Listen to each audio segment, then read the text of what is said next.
잠언 11장 16절에서 31절 말씀 함께 읽었습니다.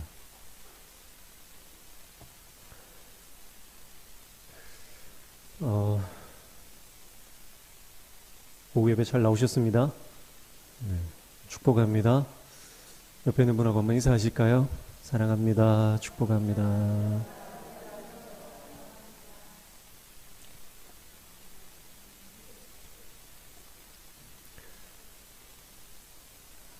예전에 이제 우리 교회에서 사역하셨던 문수란 목사님 계시잖아요. 문수란 목사님이 가시고 문수란 전도사님이 오셨어요.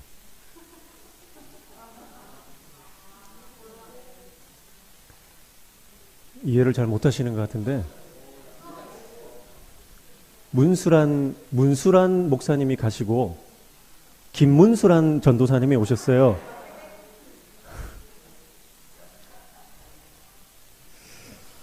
이런 생각을 해내는 저는 도대체 무슨 생각을 하고 사는 건지. 잠이 확 깨시죠? 네. 이제 이해가 되셔가지고 뭐 하시는 분도 있는 것 같고요. 근데 한번 생각해 보십시오. 이름도 비슷하고 또 우리 교회에 또 한 분은 오랫동안 계시다 가셨고 지금 또 사역하고 계시고 같은 시대에 살고 계시고, 근데 사실은 그 두 분은 전혀 모르시잖아요, 그렇죠? 우리는 알지만 그 두 분은 서로 잘 모르는 사이입니다. 관계가 없다 이렇게 말해도 무방할 정도죠. 우리 인생에는 그런 게 많이 있습니다. 같은 시대, 동시대에 살아가지만 전혀 상관없이 살아가는 그런 인생들이 있어요. 블랙홀이라고 아시죠? 블랙홀은요, 죽은 행성이라고 하더라고요. 굉장히 압축되어 있는 행성이에요. 이거는 질량이랑 중력이 너무 커가지고요. 모든 것을 다 빨아당깁니다. 끌어당기는 거예요. 그래서 이 블랙홀 가까이 가면 어느 지점이 되면은 블랙홀에 빠져 들어가고 더 이상 거기서 나올 수가 없어요. 그 경계선이 있는데 그 경계선이 뭐냐면 이벤트 호라이즌이라고 해서 사건의 지평선이라고 합니다. 그 사건의 지평선을 넘어가면요, 그 거리가 얼마 되지 않아요. 그 선 하나예요. 근데 그 경계선을 넘어가면 더 이상 관측할 수도 없고 소통할 수도 없어요. 그 지점만 넘어가면, 그 사건의 지평선을 넘어가면 더 이상 소통할 수 없는 관계가 되어 버립니다.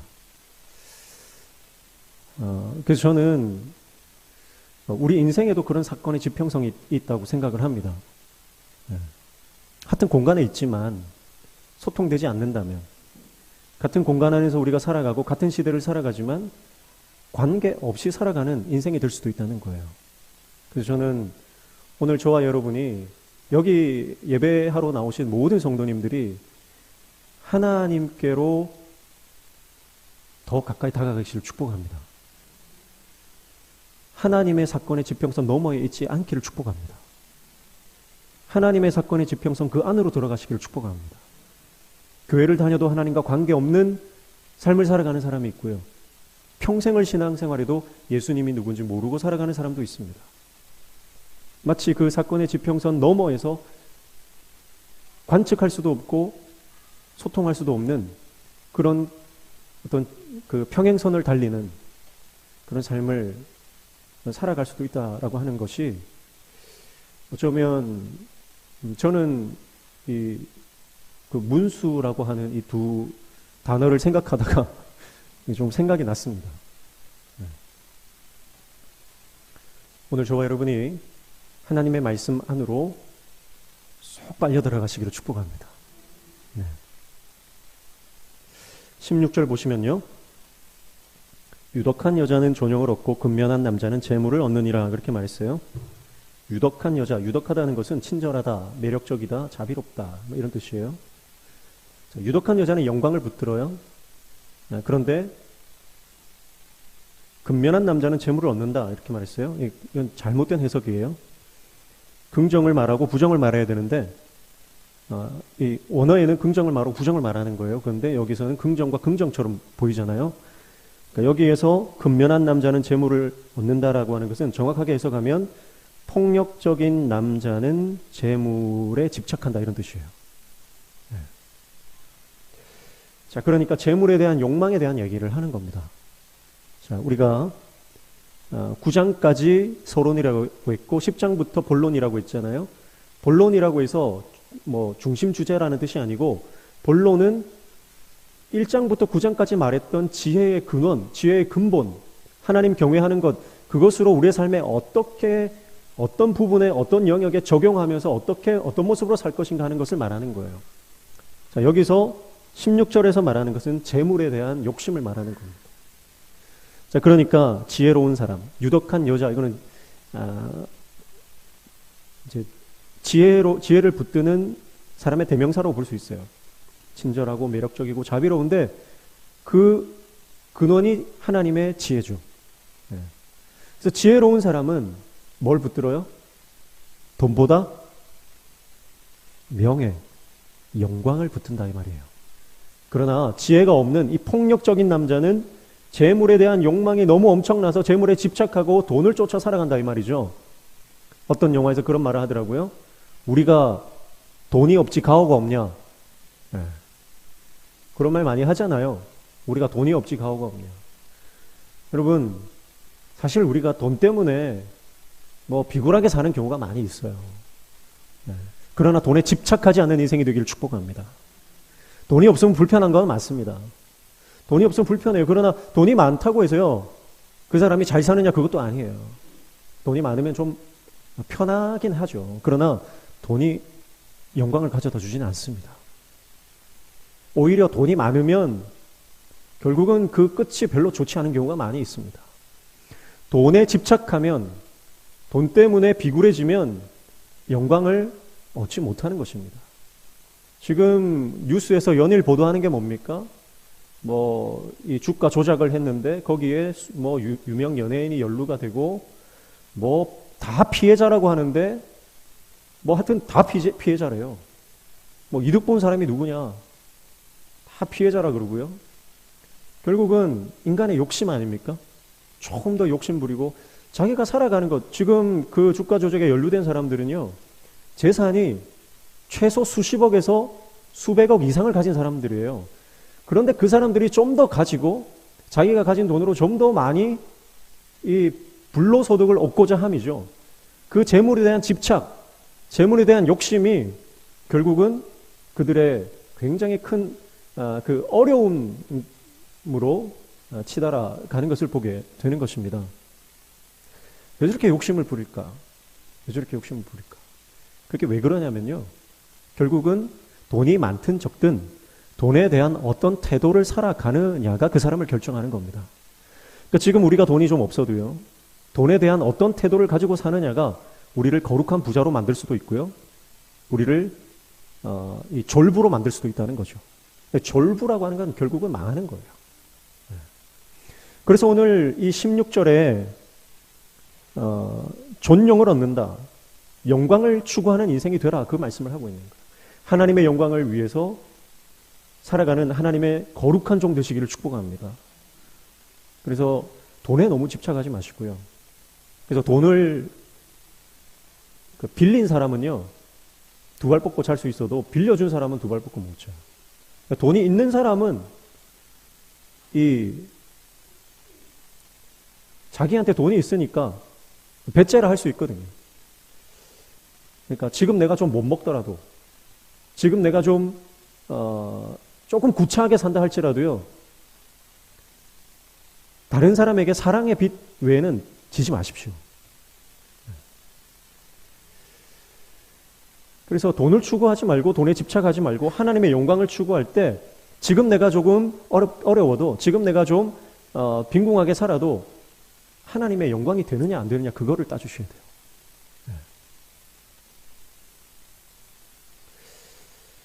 17절에 보면 인자한 자는 자기의 영혼을 이롭게 하고 잔인한 자는 자기의 몸을 해롭게 하느니라, 그렇게 말씀했어요.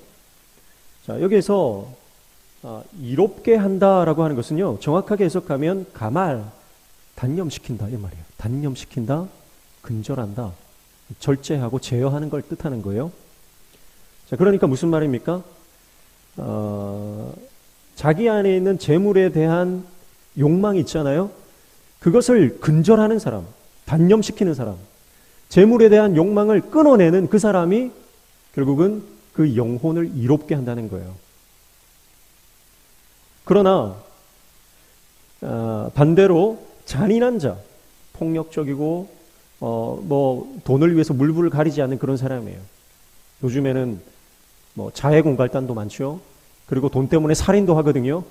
그러니까 돈 때문에, 욕망 때문에, 돈에 대한 집착 때문에 이 잔인하게 되어버리는 것이 인생의 모습입니다.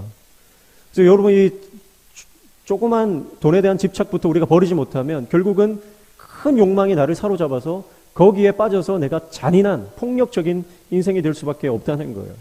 결국은 자기 몸을 해롭게 한다. 인생을 망치는 거죠. 몸과 영혼을 다 피폐하게 만들어 버리는 것입니다. 욕망을 제어하면 내적 자가 건강해집니다. 그러나 욕망을 제어하지 못하면 몸과 혼과 육이, 영이 다 병들어 버리죠. 그리고 결국 욕망의 도구로 전락해 버립니다. 18절 말씀에 보면 악인의 삭은 허무하되 공의를 뿌린 자의 상은 확실하다 그렇게 말씀하죠. 악인에게는 허무와 실망만 남는다. 그러나 공의를 뿌린 자는 하나님의 신실한 보상을 받는다 그렇게 말씀해요. 이것은 잠언이 계속해서 말하고 있는 잠언의 철학이에요. 우리가 하나님의 복을 받는 것은 그만한 우리의 하나님께 인정받는 모습이 있기 때문이다. 그렇게 잠언은 설명합니다. 뿌린 대로 거두는 것, 뿌린 대로 보상받는 것, 그것이 잠언이 우리에게 교훈해 주는 하나님의 뜻입니다. 무엇을 뿌릴지 그것을 우리가 지금 결정하는 거예요. 악한 마음으로 악을 뿌릴지, 하나님을 사랑하고 하나님을 경외하는 마음으로 우리가 선을, 의로움을 뿌릴지, 무엇을 뿌리느냐에 따라서 결국은 그것을 내가 거두고 내가 먹게 됩니다. 지금 공의를 뿌리십시오. 지금 사랑을 뿌리십시오. 지금 나누고 베풀고 용서하십시오. 그러면 결국 내가 그 열매를 먹게 됩니다. 옆에 있는 사람을 축복하는 것은 그 축복은 결국 나에게 돌아옵니다. 내가 다른 사람에게 베풀고 나누고 내가 다른 사람에게 많은 선행을 나누어준 그 베푼 모든 것들은요, 결국은 나에게 그리고 내 자녀들에게 돌아옵니다. 이것이 잠언이 말하는 뿌린 대로 거두는 법칙입니다. 지금 많이 뿌리십시오. 힘 있을 때 많이 뿌리십시오. 재정이 있을 때 뿌리십시오. 건강할 때 뿌리십시오. 지금 뿌려야 나중에 그것이 나에게 돌아옵니다. 아니 어쩌면 이 땅에서 내가 받지 못한다 할지라도 내 자녀들이 반드시 그 열매를 먹습니다. 그리고 우리는 하나님 나라에서 그 뿌린 공의의 보상을 천국의 상급으로 받게 될 것입니다. 그래서 하나님은 복을 주시되 천대까지 주시는 분이라고 했죠. 천대는 우리가 계산할 수 없는 시간입니다. 영원입니다. 하나님의 복은 하나님의 말씀을 지키고 계명을 준행하는 자에게는 영원토록 보장되어지는 상급이고, 그렇지 못하면 하나님의 재앙은 3대까지, 3, 4대까지 이른다. 이렇게 말씀을 드렸죠. 19절 보시면 악인의 삭은 허무하되 19절 공의를 굳게 지키는 자는 생명에 이르고 악을 따르는 자는 사망에 이르느니라 그렇게 말씀하죠. 자, 의는 어디를 향해 가요? 생명을 향해 가고요. 악은 어디를 향해 갑니까? 죽음을 향해 갑니다. 예, 명확합니다. 그 결과가 뚜렷하다. 너무나 그 결과가 선명하게 제시되고 있습니다. 이것을 바라볼 수 있어야 됩니다. 성경이 말하는 명확하고 선명하고 정확한 그 비전을 바라보시기를 축복합니다. 영안이 열려야 됩니다. 너무나 명확한데도요, 우리의 영안이 닫혀 있으면 생명길이 어딘지 죽음의 길이 어딘지 보이지 않아요. 모태신앙이라고 보이는 게 아닙니다. 영안이 열려야 보입니다. 그래서 참된 판단력, 참된 분별력은요, 하나님 안에만 있습니다. 그래서 하나님께 묻고 항상 내 이 마음 안에요, 제사장이 놓고 다니는 우림과 둠밈을 놓고 다니십시오. 이건 하나님께 묻는 자세예요. 항상 내 안에 두 개의 돌이 있다 생각하시고요. 결정해야 될 때 그 두 돌을 만지십시오. 기도한다는 거예요. 항상 이 두 손을 집어넣잖아요. 손을 모으게 되는 거예요. 기도한다는 뜻이에요. 여러분, 어떤 결정이든 하나님 앞에 두 손 모을 때 실패가 없는 줄로 믿습니다. 근데 감정적으로 반응하면 반드시 실패해요. 오늘 아침에 본문에서 봤지만 민수기 20장에 모세가 무리바에서 40년 전에 무리바에서 이스라엘 백성들이 막 원망했어요. 물이 없다고. 그때 모세가 지팡이로 바위를 쳤죠. 그러자 물이 쏟아져 나왔습니다. 그 하나님 명령대로 한 거예요. 근데 40년이 지나고 나서 다시 무리바에서 백성들이 또 원망합니다. 물이 없다고 죽겠다고. 그러자 하나님께 엎드려 기도할 때 하나님께서 바위를 향해 명령해라 하셨어요. 그런데 모세는 너무 감정이 지금 왠지는 모르겠지만 감정이 너무 많이 상해 있어요. 40년 동안 좀 지쳐 있었을까요? 아니면 직전에 미리암이 죽었기 때문에 미리암의 죽음 가운데서 모세가 많이 감정적으로 흔들렸을까요? 아니면 가나안 땅에 들어가지 못한다는 그 말 때문에 모세가 흔들렸을까요? 어쨌든 모세가 감정적으로 지금 많이 분노를 하고 지금 무너져 있는 상태예요. 그래서 하나님의 명령에 감정적으로 대처하다 보니까 하던 대로 해요. 하던 대로. 하나님이 분명히 명령하라고 했는데 명령을 하지 않고 예전에 한번 한 게 있으니까 했던 대로 지팡이를 바위에다 쳐버리는 겁니다. 여러분, 우리가 하나님의 말씀에 집중하지 않으면 습관대로 합니다. 하나님 말씀에 집중하지 않으면 내가 예전에 하던 대로 내 일들을 진행해 나가는 거예요. 그게 우리 인간의 연약함입니다. 사랑하는 성도 여러분, 하나님 앞에서 말씀 붙잡고 생명길이 보여주시는 그 비전을 바라보고 선택해 나아가기를 축복합니다. 사소한 것부터 기도하는 훈련이 필요합니다. 짜장면 먹을까요? 짬뽕 먹을까요? 부터 여러분 기도하십시오. 하나님, 오늘 짜장면입니까? 짬뽕입니까? 오른쪽 주머니에 바둑알 흰 돌 하나 넣으시고 왼쪽 주머니에 바둑알 검은 돌 하나 넣으시고, 이거는 제가 웃자고 하는 말입니다. 상징적으로 작은 것부터 양자택일을 해야 할 때 하나님 어디로 갈까요? 오른쪽입니까? 왼쪽입니까? 작은 것부터 묻는 연습을 할 때 우리가 큰 결정을 할 때도 하나님 앞에 엎드리는 기도의 종이 될 줄로 믿습니다. 하나님께 맡겨드리십시오. 20절 말씀에 마음이 굽은 자는 여호와께 미움을 받아도 행위가 온전한 자는 그의 기뻐하심을 받느니라, 그렇게 말씀하죠. 마음이 굽었다라고 하는 것은 그 마음이 왜곡되고 뒤틀렸다는 뜻이에요. 여러분, 우리가 하나님 말씀 안에 서 있지 않으면 항상 우리 마음은 뒤틀리게 돼 있어요. 그래서 하나님이 분명히 보여주시는 어떤 사건이나 상황이나 어떤 방향이 있는데 그게 왜곡되어 보입니다. 우리 눈이 굉장히 중요하지 않습니까? 근데 이 눈이 얼마나 연약하냐면 조금만 무슨 이물질이 끼든지 아니면 조금만 문제가 있어도요, 이 사물이 제대로 안 보이거든요. 착시 현상 아시죠? 여러분, 우리 눈이 정확하다고 생각하지만 착시 현상을 얼마나 많이 겪는지 몰라요. 어떤 그 도시에 가니까 저기 무슨 그 큰 건물이 있는데 가도 그 건물이 나타나지 않는데요. 가봤더니 착시 현상 때문인 거예요. 여러분, 신기루가 있죠. 신기루. 사막의 신기루. 실제로 있습니까? 없는 거예요. 그런데 우리의 눈은 그 신기루가 진짜라고 우리의 눈은 받아들여요. 그게 우리의 한계입니다. 신기루를 쫓지 마시고 하나님의 말씀을 쫓으시길 축복합니다. 세상의 영광, 세상의 명예, 세상의 재물, 이거는 사실은 다 신기루예요. 사단이 예수님을 시험했던 그 세 가지 모두 다 사실은 신기루예요.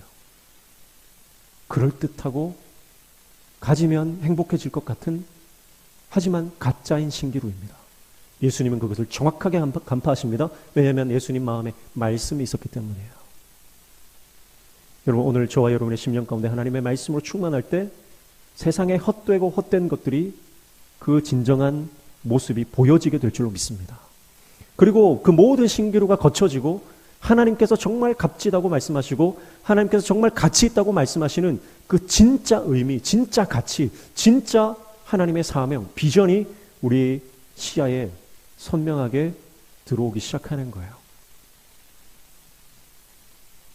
21절 악인은 피차 손을 잡을지라도 벌을 면하지 못할 것이나 의인의 자손은 구원을 얻으리라 그렇게 말씀하죠.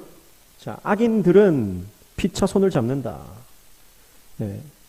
피차라고 하는 건 정령이라고 되어 있죠, 밑에. 이것은 반드시 악인들은요 연대합니다. 악인들은 연합합니다.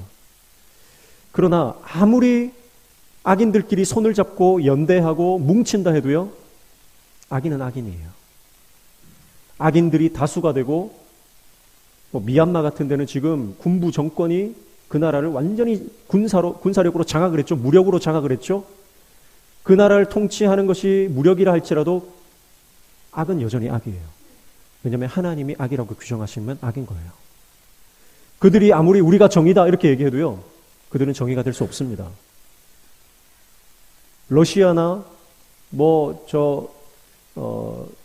아프가니스탄 탈레반들 다 마찬가지예요.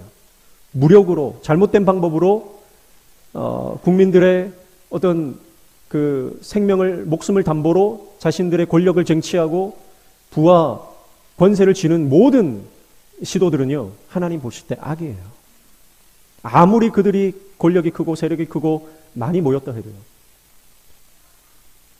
많은 사람들이 옳다고 해도요 하나님이 아니라고 하면 아닌 거예요. 누구의 손을 잡느냐가 중요합니다. 악인들은 서로 손을 잡습니다. 그래서 자기들이 승리할 것 같고 살 것 같습니다. 그러나 하나님의 손을 잡을 때에만 우리는 승리하고 구원을 얻게 되는 줄로 믿습니다. 주님의 손을 붙잡으십시오. 사람의 손을 잡지 마십시오. 유력한 사람들의 손을 잡으려고 하지 마십시오. 제가 신학교 다닐 때도 저희 과 동기 중에 남편이 의사고 본인도 굉장히 재력가인 동기 목사님 한 분이 계셨어요. 그분 옆에 사람이 항상 많이 붙어 있었어요. 그래서 저는 의도적으로 그분 옆에 가지 않으려고 노력을 많이 했습니다. 왜냐하면 사람을 의지하게 되니까요. 내가 좀 힘들면 손을 벌리면 도와주니까요. 그래서 저는 그분 옆에 의도적으로 가지 않으려고 노력을 많이 했습니다. 제가 예전에 말씀드렸지만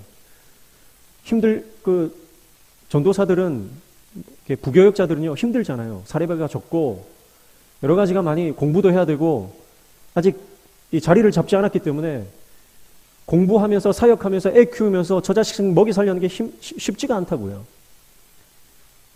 돈 많은 장로님 옆에 가서 기도해라.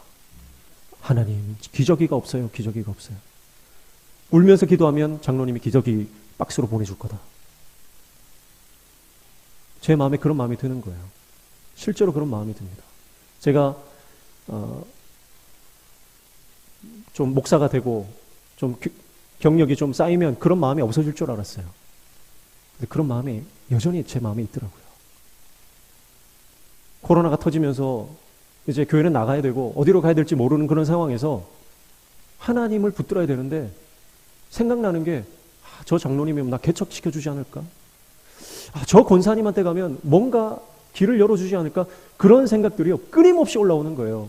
제 안에 추악한 모습들을 저는 너무나 많이 봤습니다. 그래서 울면서 6개월을 제가 문현동 살 때 문현동에서 부산역까지요 거의 매일 저녁마다 퇴근하면 문현동에서 부산역까지 달려서 왔다 갔다 했어요. 주체할 수 없는 거예요. 제 안에 모든 인간적인 생각들 주체할 수가 없는 거예요. 그래서 기도가 안 돼서 달렸어요. 기도하면서 달렸어요. 달리면서 기도하고. 근데 지금도 그래요. 지금도 여전히 제 안에 추악한 것들이 너무나 많습니다. 사람을 의지하고 싶고 유력한 자를 붙들고 싶고 그런 마음들. 근데 오늘 하나님 분명히 말씀하십니다. 악인들의 손을 잡지 말고 하나님의 손을 잡으라. 주님 손 붙잡으면 지금은 좀 힘들어도 우리는 반드시 아버지의 나라에 입성하게 될 줄로 믿습니다. 그 나라를 꿈꾸며 그 나라를 바라보며 지금의 고난의 시간들을 눈물 뿌리더라도 우리가 인내하며 말씀 붙들어야 할 줄로 믿습니다. 22절 말씀에 보면 아름다운 여인이 삼가지 아니하는 것은 마치 돼지코의 금고리 같으니라. 아름다운 건 좋은 겁니다. 예. 우리 교회는 아름다운 여성분들이 많아서 제가 참 좋습니다. 예. 안구 정화가 되죠. 예. 그런데 아름다운 것, 아무리 아름다워도요, 분별력이 없으면, 절제하지 못하면 그 아름다움은 돼지코의 금고리 같은 거예요.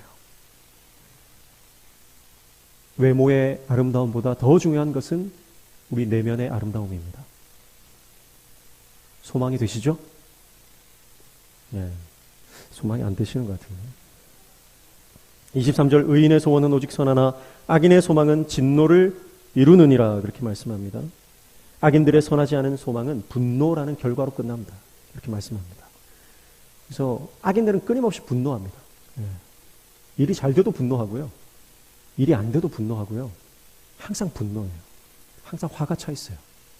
헐크, 우리 교회도 헐크가 2분 계세요. 항상 분노로 차 있어요.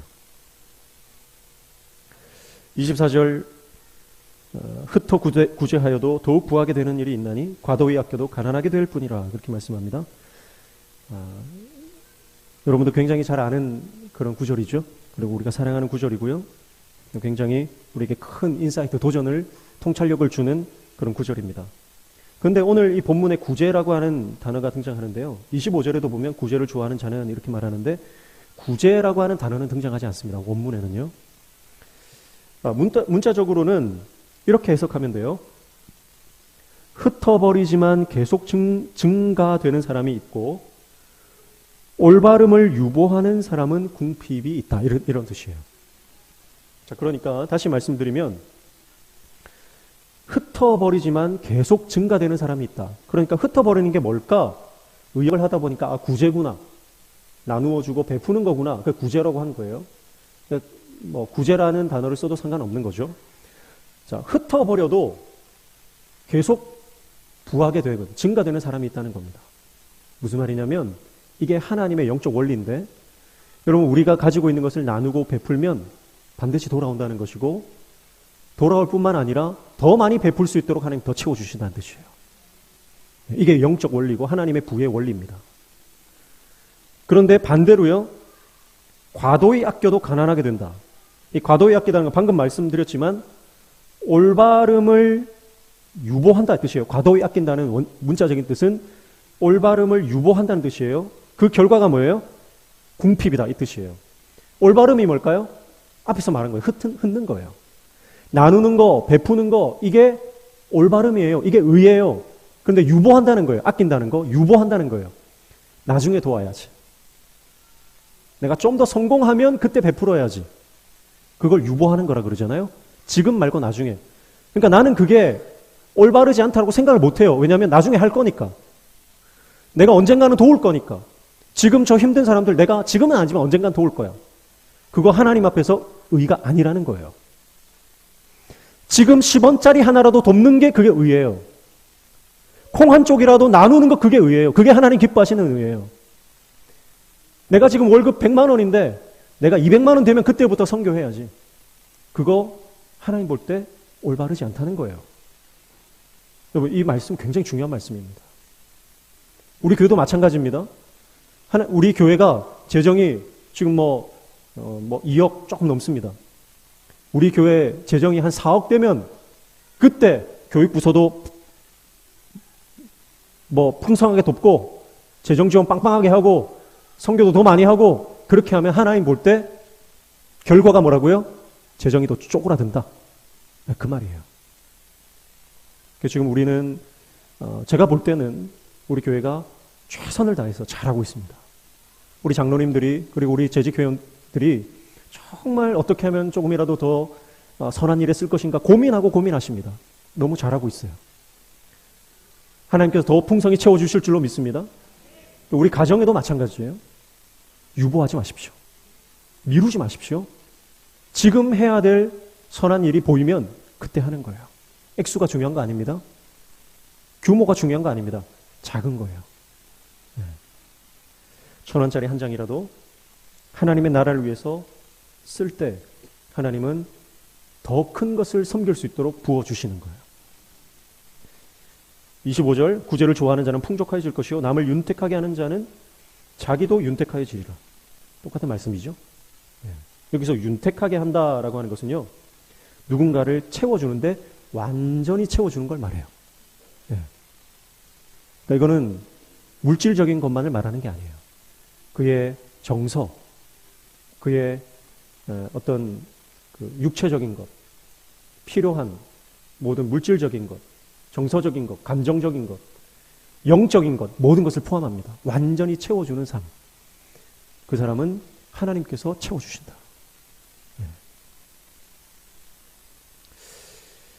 그러기 위해서 우리가 특별히 교회 학교 교사들, 구역장들, 또 직분자들 나누고 퍼주려면 어떻게 해야 됩니까? 내 안에 말씀으로 채워야 됩니다.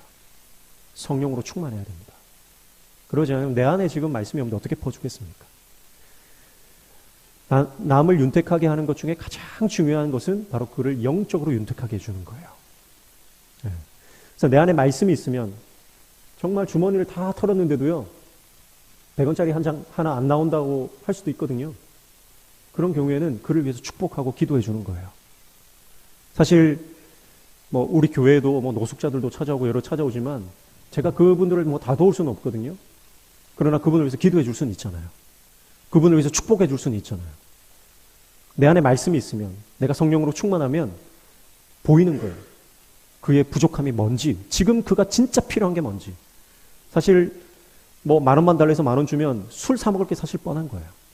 정말 그 영혼 가운데 지금 필요한 게 뭔지, 그것을 간파할 수 있는, 통찰력으로 꿰뚫어 볼 수 있는 그런 하나님의 종 되시기를 축복합니다.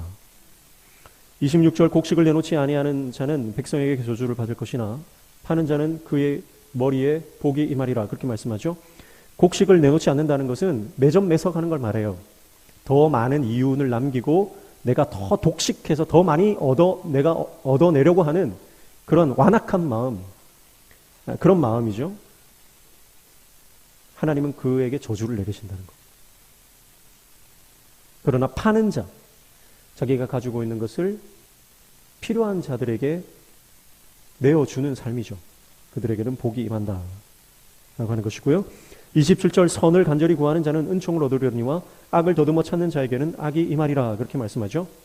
자, 더듬어 찾는다, 구한다, 이거는 추구하는 걸 말해요. 우리의 추구가 뭐냐? 선이냐 악이냐? 영적인 것이냐 땅의 것이냐? 육적인 것이냐? 여러분, 오늘 우리가 추구하는 것이 영적인 추구가 되시기를 축복합니다.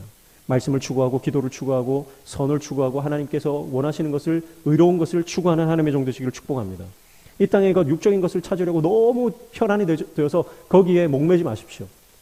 사람 만나는 것, 돈 버는 것, 뭐 내 명예를 올리고 내 이름을 드러내고 그것에 너무 집착하지 마십시오.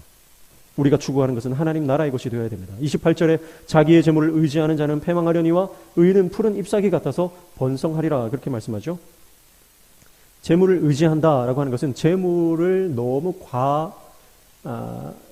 의지하는 걸 말합니다. 과도하게 의지하는 것을 말해요. 그는 결국 패망하죠. 왜냐하면 재물이 하나님이니까요. 재물을 의지하는 것은 재물을 하나님처럼 섬기는 겁니다. 여러분, 우리의 하나님은 오직 한 분이십니다. 그런데 우리는 그 하나님의 자리에 재물이나 건강이나 자녀나 남편이나 세상의 것들을 놓고 그것을 하나님처럼 섬기는 경우가 많이 있습니다. 그러나 의인은 하나님을 오직 의지하고 하나님 말씀대로 사는 사람이죠. 푸른 잎사귀 같아서 번성한다. 그렇게 말씀하죠. 그래서 여기서 재물을 의지하는 것은 지금 있는 재물에 만족하지 못하는 상태를 말해요. 그래서 잠언에서는 부의 과잉을 경계합니다. 부의 과잉을 경계합니다. 왜냐하면 부가 너무 많으면, 너무 지나치면 그 재물 때문에 넘어지는 게 뻔하거든요. 그래서 계속 나눠주라는 거예요. 나눠주라. 그래서 어떤 개념을 가져야 되냐면, 나는 통로다. 나는 플랫폼이다. 창고라고 하는 개념을 버리셔야 됩니다. 창고가 아니고요, 플랫폼이에요. 거쳐가는 곳이에요. 그래서 하나님이 나에게 부어주시면 나를 통해서 누군가에게 꼭 필요한 자에게로 흘러가고 하나님 나라를 위해서 쓰임 받는다. 그런 개념으로 우리가 부를 의지하지 않습니다. 29절 자기 집을 해롭게 하는 자의 소득은 바람이라 미련한 자는 마음이 지혜로운 자의 종이 되리라 그렇게 말씀했죠. 자, 자기 집을 해롭게 하는 자. 자기 집을 해롭게 한다는 것은 자기 집 식구들, 가족들을 위태롭게 하고 힘들게 하고 어렵게 하고 불편하게 한다는 뜻이에요. 뭐가 그렇게 말합니까? 돈에 대한 욕심이에요. 돈에 대한 욕심 때문에 결국은 그 사람 한 사람의 잘못이 가족들이 고통받게 만든다 이 말이죠. 그래서 그 소득이 바람이래요. 바람은 우리가 잘 아는 루아흐, 성령님도 바람이잖아요. 루아흐인데 여기서 이 바람이라는 뜻은 같은 루아흐 단어를 쓰지만 텅 비었다는 뜻이에요. 텅 비었다. 바람이다. 결국은 그 소득이 허무한 것이다. 텅 빈 것이다. 공허합니다. 그래서 그 미련한 자는 마음이 지혜로운 자의 종이 된다. 마음이 지혜로운 자의 종이 된다. 두 사람의 결과가 완전히 반대가 되죠. 30절 의인의 열매는 생명나무라 지혜로운 자는 사람을 얻느니라. 자, 그러니까 오늘 잠언이 뭐라고 말씀하시냐면 돈을 얻으려고 하지 말고 사람을 얻으라 말씀하는 거예요. 사람이 남는 겁니다. 그래서 우리가 투자해야 되는 것은요, 돈을 더 많이 버는 것에 투자하는 것이 아니고 사람을 키우고 생명 살리는 데 투자해야 됩니다. 그러나 지금 이 시대는, 이 사회는 어떻게 하면 돈을 더 많이 벌 것인가 거기에 혈안이 되어 있습니다. 그러다가 결과가 이제 폭락에 하한가에 하한가를 거듭하는 거죠. 31절 보라 의인이라도 이 세상에서 보응을 받겠거든 하물며 악인과 죄인이리요. 자, 이거는 마지막으로 정리하면서 인간의 한계예요. 의인도 보응받는다. 의인도 온전하지 않다는 거예요. 하물며 죄인은 어떻겠느냐? 악인은 어떻겠느냐? 인간의 한계성을 말하고 있습니다. 그러니까 너의 한계를 알고 너의 위치를 알고 그 사건의 지평선을 고집하지 말고 하나님께로 더 한 걸음 다가서서 세상과 버타에 사는 것이 아니라 하나님과 동행하며 살아가는 예수 동행의 삶을 살아라.